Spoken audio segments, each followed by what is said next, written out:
OMG, it's Friday. Good morning, guys. Welcome to the vlog. If you're new here, feel free to subscribe. My name is Ray. I make daily videos about my med school journey. This is the Friday of my third week in surgery. Oh my god, I am so exhausted. Surgery takes a toll, and it's difficult to wake up at 4:30 every morning, get home probably at 6 every morning. Even though you don't start work at 4:30, you've been up, so it's like a 14-hour day, and then you have to go home and study.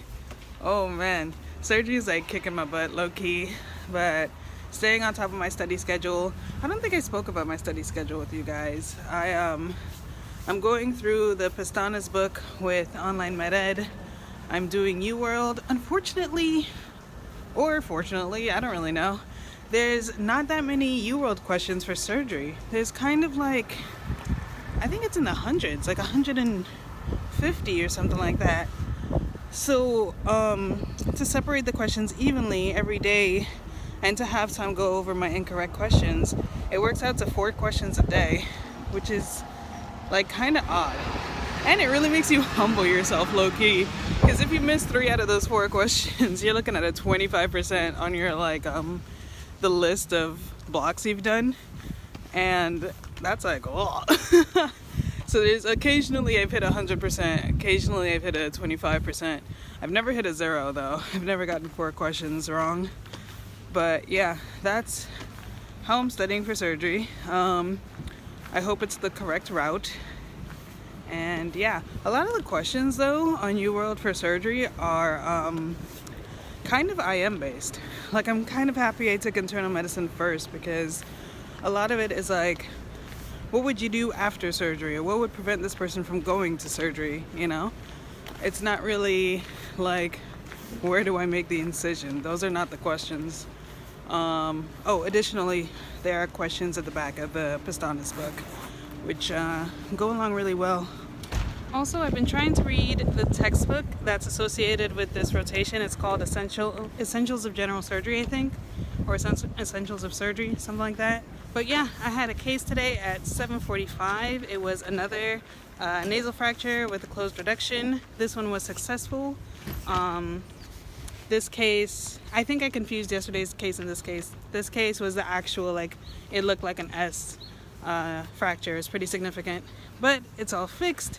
The doctor actually squeezed them in. He usually doesn't come in on a Friday, but we were able to get that fixed because the family is traveling.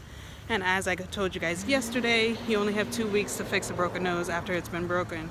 Today is actually a very, very calm day at the hospital.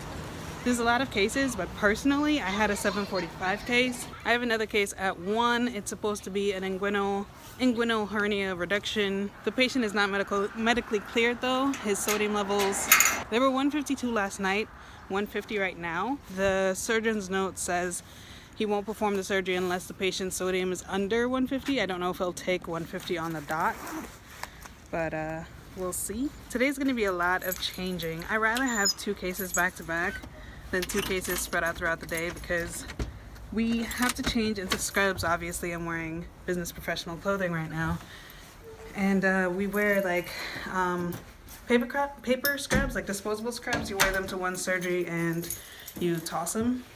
You don't want to wear the same scrubs to each surgery. So I've already changed once. Gotta go back, change again. I'd rather just have surgery or do not have surgery. The changing is like, bleh. Alright guys, heading back to the hospital now.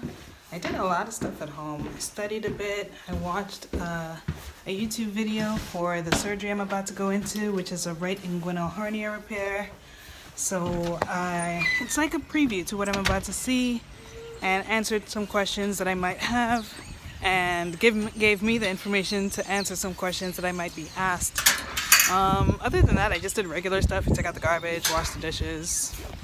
I cleaned the bathroom. I kind of did a lot of like taking care of your house stuff.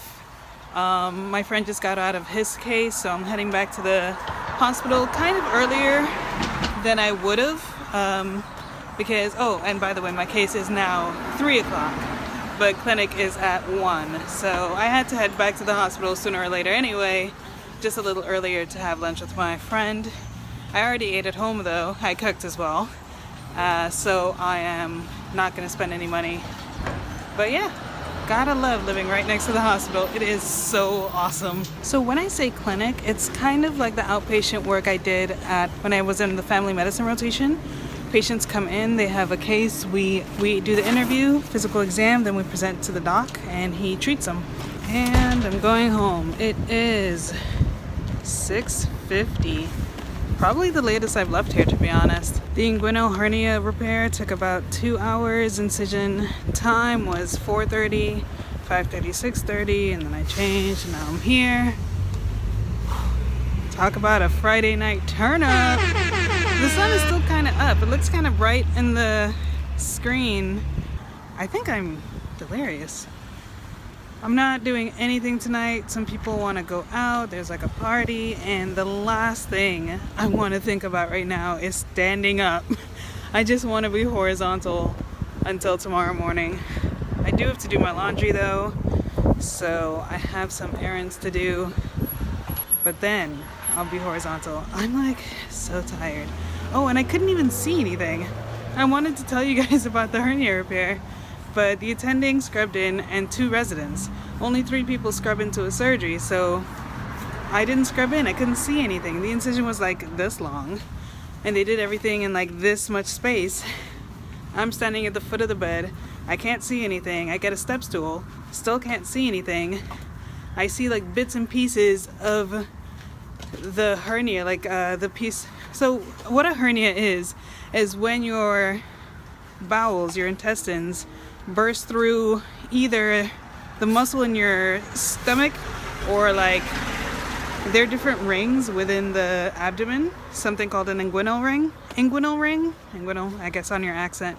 The hernia is when the bowels pass through either that muscle or that ring within your abdomen. So you've ever seen like people have a bulge randomly and then it sometimes can go in, and if they're laughing it comes out, if they're crying, if they do any sort of like thrusting it comes out, like a Valsalva it comes out. So those are hernias. If it can go back in, then it's a reducible hernia. If it cannot go back in, then it is a strangulated hernia. And whoa, where are my keys? Oh yeah, the next step up from strangulated is incarcerated. This is an emergency, you need to get it out. They can cause bowel obstruction. So this patient, he came in because of bowel obstruction and we assumed it was because of the hernia, but he started defecating yesterday. So we realized the hernia was not the cause of the obstruction, but we still went in to go fix it. But I did nothing in the surgery. I tried my hardest to see. The attending didn't speak, the residents didn't speak. I thought I shouldn't ask any questions. And it was just quiet 2 hours. I got some suture string and I practiced suturing. I practiced my knots. But that's about all I did for 2 hours, just standing there. And now I'm home. Very long days in surgery. My watch even says, look at what my watch says. Oh, besides the low battery sign. It says 4 UWorld questions. Can't even relax when you get home. I have work to do. That's a day in surgery, kind of. Not every day is like this.